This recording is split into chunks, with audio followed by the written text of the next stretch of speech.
Engkau ni daripada dulu aku tengok memang miskin Kau memang suka ke hidup miskin, Zul? Ha? Itulah Mo, aku sekarang susah lah Mo. Aku dah minta tolong kau lah. Bagi aku cara macam mana aku nak ubah hidup aku ni Mo. Sebab tu aku cakap dengan kau daripada dulu lagi. Sampai bila kau nak kerja jadi kuli? Ini masa lah kita kena jadi bos, kau tahu. Mentaliti seorang bos. Kau tengok mentaliti seorang bos ni macam mana.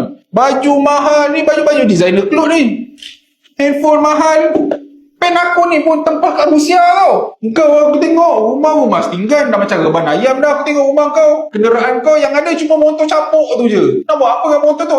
Silap hari bulan aku cakap kau, boleh jadi bulan depan aku nampak kau satu family merempat tepi jalan tau. Gila Mo, kau bagi aku tahu apa aku nak buat lepas ni Mo. Aku ikut apa kau cakap Mo. Okay, sekarang ni kau nak tahu macam mana aku boleh kaya raya ni? Ya. 80 keturunan tak habis harta aku ni.